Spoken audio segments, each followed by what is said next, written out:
গাৰ্গৰ হত্যা হৈছে। জুবিন গাৰ্গৰ হত্যাটো প্ৰুফ কৰিবৰ কাৰণে SIT-য়ে 4জনক হত্যাৰ গোচৰ লগালে। তাৰমানে জুবিন গাৰ্গৰ হত্যা হৈছে। এতিয়া সেই হত্যাকাৰীক আমাৰ কাৰণে কঠোৰ চে কঠোৰ শাস্তি লাগে, বাছ ষ্ট্ৰেইট কথা। তাৰ মাজত যদি আমি দুৰ্বল হৈ পেলাই যদি সেইকেইজনক যদি কালি ওলাই লৈ যায়, তাতকে লাজৰ দুখৰ কথা আমি মৰি যোৱাই ভাল জানো। After declaring this people has murdered our Zubeen Garg, তাৰপিছত আমি এতিয়া আমাৰ টিম নাই, কোৰ্ট হোৱা নাই, আমাৰ নিজৰ গোটেই লয়াৰখিনিয়ে কৈ দিলে যে আমি জুবিন গাৰ্গৰ এগেইনষ্টক বচাবৰ কাৰণে বেলৰ কাৰণে আমি কোনো আগবাঢ়ি নাহোঁ। ইমানখিনি আমি ছাপৰ্ট পোৱাৰ পিছত আমাৰ বাহিৰৰ লয়াৰে আহি আমাৰ দৰ্জা ভাঙি ঢকিয়াই আমাৰ ড্ৰয়িং ৰুমত আহি বহিলে। কেনেকে বহিব দিলোঁ আমি? ৱাই? এতিয়া আমাৰ প্ৰত্যেকজন মই সকলোকে কওঁ, আমাৰ পলিটিকেল পাৰ্টিজ হওক, সংগঠন হওক, আমাৰ এছ'চিয়েশ্যন হওক, অৰ্গেনাইজেশ্যন হওক, এতিয়া একগোট হওক। এটলিষ্ট এবাৰৰ কাৰণে একগোট হৈ এটা মাত মাতক যে আমি এই হত্যাকাৰী কেইজনক কঠোৰ কঠোৰ শাস্তি দিব লাগে আৰু ইমিডিয়েট দিব লাগে। এইটো নহয় যে মই মৰি যোৱাৰ পিছত গম পাম যে জুবিন গাৰ্গৰ ন্যায় এটা পাইছো, কাৰণ যিটো আমি দেখি থাকো reality, this is reality. So' মই request to each and every one, এতিয়া আপোনালোকে কিয় চবে বেক গিয়াৰ মাৰিলে? কিয় এজনৰ মাত মাতা নাই যে বাহিৰৰ লয়া আহি পেলাই বেলেগৰ আহি পেলাই মোৰ ঘৰত ড্ৰয়িং ৰুমত বহিব খা কেনেকে পায়? সেইখিনি কিয় এতিয়া নামাতিলে কোনো? আৰু মইতো ভাবো এতিয়া আৰু দুখ লগা কথা, এতিয়া যদি এই চব বস্তু ইমিডিয়েট ষ্টাৰ্ট নহয়, মইতো এতিয়াও কওঁ ইলেকশ্যনৰ পিছত এইটো শেষ। ইলেকশ্যনৰ পিছত কিন্তু আৰু শেষ। মই কৈছো আমি এই 6-7জন মানুহ চিঞৰি থাকিম ৰাস্তাত, কিন্তু আৰু আমাকো সেই শিলগুটি ঠুকুৰীয়া দি ভৰি তেনেকে ঠুকুৰীয়া শিলগুটি মাৰা দি আমাকো চিটিকাই পঠাব। চ' কৰক আপোনালোকে চব কৰি থাকক, কাম কৰি থাকক, চাকৰি কৰক, বিজনেছ কৰক, do everything, do your parties work. আহিছে ইলেকশ্যন, য়েছ, তাৰ মাজত কিয় জুবিন গাৰ্গৰ কথাটো পাহৰি গ'ল?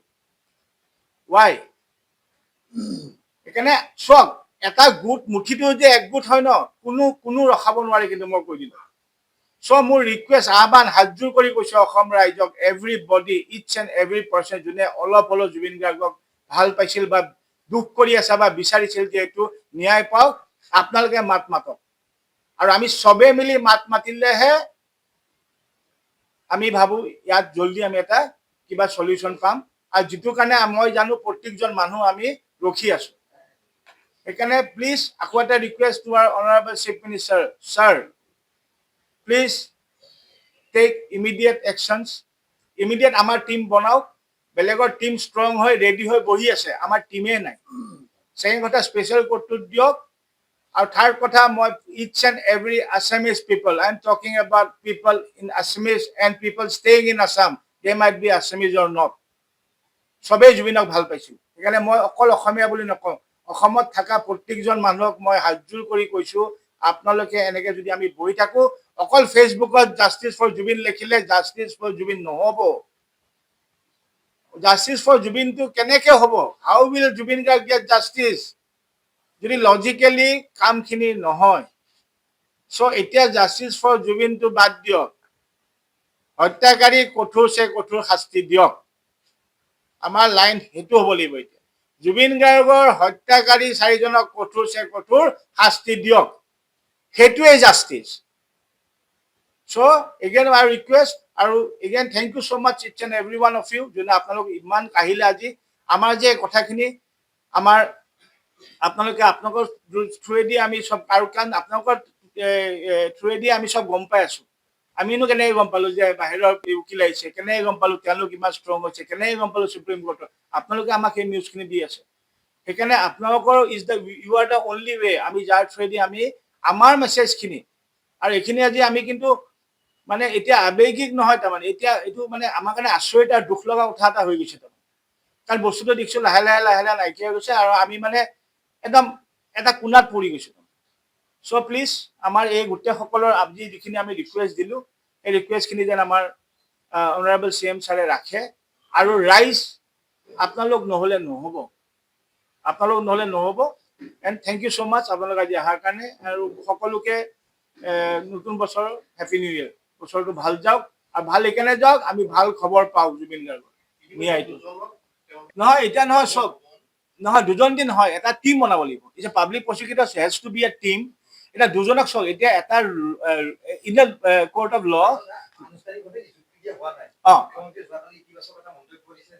হোৱা নাই য়েছ এতিয়ালৈকে হোৱা নাই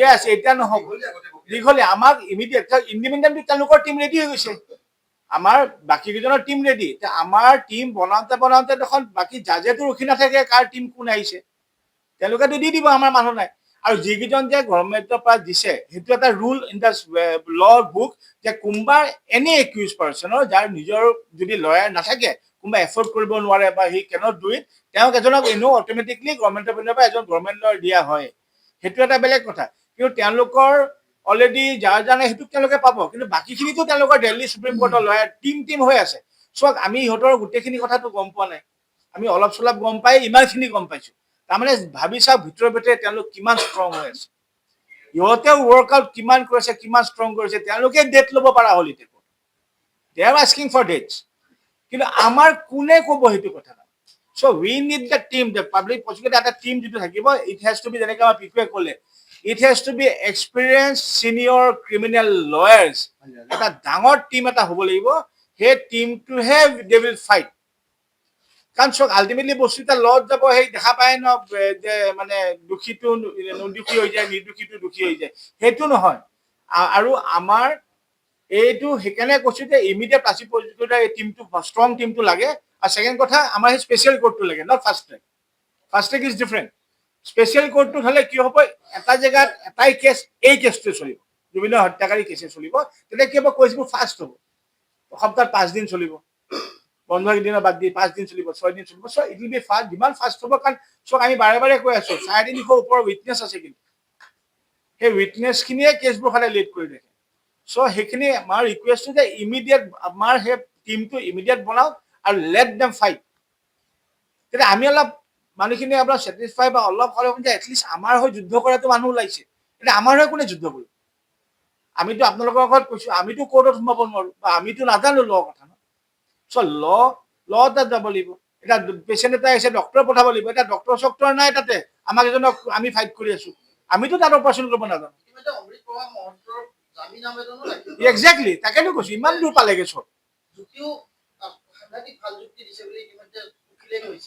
বহুতখিনি 12,000 পৃষ্ঠা আছে বুলি 12,000 পৃষ্ঠা পঢ়িবলৈ এওঁলোকৰ এইটো বিৰাটো নাই বুলি কৈছে টিমটো উকিল সংখ্যাৰ ফালৰ পৰাও বিচাৰি আছে এই বিষয়টোক লৈ এতিয়া অমৃত প্ৰভা মহন্ত হয়তো এনেকৈ এখন জামিনেই পাব একচুৱেলি এইটো অমৃত প্ৰভা যিটো হেয়াৰিং এটা 17 তাৰিখে আছে চিএমে আমাক যিটো কৈছিলে 12 তাৰিখে আগত এটা টিম গঠন কৰিম বুলি চ' তেওঁ লাষ্ট যিটো কালি কৈছিলে 9 তাৰিখে কেবিনেটত আলোচনা কৰি 12 তাৰিখে টিমটো দিব আমি সেইটোৱে কৈছো যেটোৱে আশা কৰিছো ষ্ট্ৰং টিমটো দিয়ক যাতে 17 তাৰিখে আমি সেই তাৰ এগেইনষ্টত আমি ক'ব পাৰোঁ যাতে বেইলটো আমাৰ নহয় আমি অপ'জ কৰিব পাৰোঁ গতিকে সেই বস্তুটো আমি সেইকাৰণে আকৌ এবাৰ আজি চিএমক আমি ৰিকুৱেষ্ট কৰিম আমাৰ পিনৰ পৰা সেইটোৱে ৰিকুৱেষ্ট যে আপোনালোকে আমাক প্লিজ ইমিডিয়েট টিমটো লাগে নহ'লে নাই মই কৈছো না আমাৰ যুদ্ধ কৰা মানুহ নাই কোনে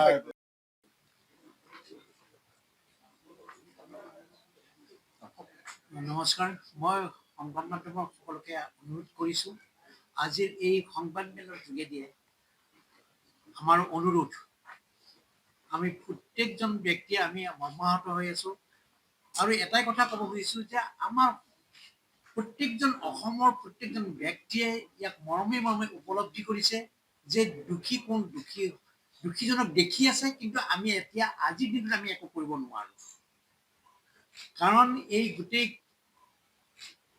পৰ্বটোৱে ন্যায়ালয়ৰ মাজত আছে ন্যায়ালয়ৰ মজিয়াত আছে আৰু ন্যায়ালয়ে ইয়াৰ ন্যায় দিব লাগিব আৰু সেই ক্ষেত্ৰত মই এটাই অনুৰোধ কৰোঁ সংবাদ মাধ্যমক আমাৰ অসমৰ প্ৰতিজন ব্যক্তিৰ যিটো হিয়াৰ আমোদ আমাৰ জুবিন গাৰ্গক আমি হেৰুৱাইছোঁ সেই দুখ আমি পাহৰিব পৰা নাই আৰু আমি সকলোৱে মৰমে উপলব্ধি কৰিছোঁ 16জন মানুহৰ সন্মুখত এজন জুবিন হেৰুৱাই গৈছে এই কথা আমি সহ্য কৰিব পৰা নাই আৰু নোৱাৰোঁ এই কথাখিনি আমি যিটো সকলোৱে উপলব্ধি কৰিছোঁ এই কথাখিনিক আমি এষ্টাব্লিছ কৰিব লাগিলে এতিয়া ন্যায়ালয়ত ন্যায়ৰ দ্বাৰাই কৰিব লাগিব আৰু তাত কৰিব লাগিব দুয়োপক্ষৰ উকিলৰ মাজত থকা তৰ্ক যুদ্ধৰ দ্বাৰাই গতিকে ইয়াৰ যোগেদিয়ে মই আমাৰ উকিল সন্থাও যিহেতু আমাৰ লগত আছে উকিল সন্থাই যিহেতু এই ক্ষেত্ৰত তেওঁলোকে এই গোটেই ঘটনাটোৰ লগত তেওঁলোক জড়িত হৈ আছে আমাক ছাপোৰ্ট দি আছে। গতিকে মই কাটৰ অনুৰোধ কৰোঁ তেওঁলোকেও যাতে এই ন্যায়ৰ কি গতিৰে কি ধৰণে আগবাঢ়িলে আমাৰ এই ক্ষেত্ৰত আমি ফলৱতী হ'ম, আমি ছাকচেছ হ'ম, সেই কথাখিনি তেওঁলোকে আমাক গাইড কৰিব লাগে। কাৰণ তেওঁলোকে নিয়ম জানে, তেওঁলোকে ন্যায় জানে, আৰু তেওঁলোকে আমাক যি ধৰণে আগুৱাব দিয়ে আমি সকলোৱে আগবাঢ়ি যোৱাত প্ৰস্তুত আছোঁ। আজি জুবিনৰ কাৰণে, জুবিনৰ ন্যায়ৰ কাৰণে আমি যদিও বিভিন্ন প্ৰকাৰে আমি আগবাঢ়ি গৈ আছোঁ, কিন্তু আজি যিহেতু ন্যায়ালয়ৰ আদালতত এইটো আগবাঢ়িব লাগিব, আৰু ন্যায়ৰ দ্বাৰা ন্যায় পাব লাগিলে ন্যায়ৰ যোগেদি নিয়মেৰে যাব লাগিব। গতিকে এই ক্ষেত্ৰত উকিল সন্থাই আমাক প্ৰপাৰ গাইড কৰিব পাৰিব, আৰু তেওঁলোকে আমাক কি ধৰণে আগবাঢ়ি গ'লে আমি কি ধৰণে আগবাঢ়ি গ'লে ভাল হ'ব সেই কথাখিনি আমাক গাইড কৰিব লাগে। মই সেইকাৰণে কাটৰ অনুৰোধ কৰিছোঁ আজি সংবাদমেলৰ সমূহ সাংবাদিকবৃন্দক যে আপোনালোকে ডিজিটেল হওক, ইলেক্ট্ৰনিক্স হওক, ছপা হওক, কাকতৰে হওক, এই কথাখিনি সমগ্ৰ অসমৰ মানুহৰ প্ৰত্যেকজন ব্যক্তিয়ে আকৌ আগুৱাই আহক, আৰু আমি সকলোৱে মাননীয় মুখ্যমন্ত্ৰী মহোদয়ক অনুৰোধ কৰোঁ যে আমাৰ এই ন্যায়ৰ ক্ষেত্ৰত তেওঁ যেন উচিত ব্যৱস্থা লয়। বিশেষকৈ আমাক টিম লাগে, এই ষ্ট্ৰং টিমটো দিয়াৰ ক্ষেত্ৰত যাতে সহায় কৰে। মই এইখিনি কথাকে ক'ব খুজিছোঁ, আৰু তাৰপৰা আমি কৰিবলগীয়া আমাৰ একো উপায় নাই। আমি এইখিনি এপিল কৰিব পাৰোঁ, আমি আগবাঢ়ি যাব পাৰোঁ, কিন্তু আমাক গাইড কৰিব লাগিলে যিখিনিয়ে ইয়াৰ লগত জড়িত হৈ আছে তেওঁলোকে আমাক আগবঢ়াই নিব লাগিব। গতিকে আজিৰ এই সংবাদমেলৰ যোগেদিয়ে আমি সমগ্ৰ অসমৰ ৰাইজক এই ধৰণে আহ্বান জনাইছোঁ যে যিটো সঁচা, যিটো আমি দেখিছোঁ, যিটো ভিডিঅ'ৰ যিটো আমি ক্লিপছ, তাৰ পৰা আমি সম্পূৰ্ণ বুজি পাইছোঁ যে সম্পূৰ্ণ নেগলিজেঞ্চিৰ কাৰণে জুবিনৰ মৃত্যু হৈছে, আৰু ইয়াৰ ন্যায় আমাক লাগিব।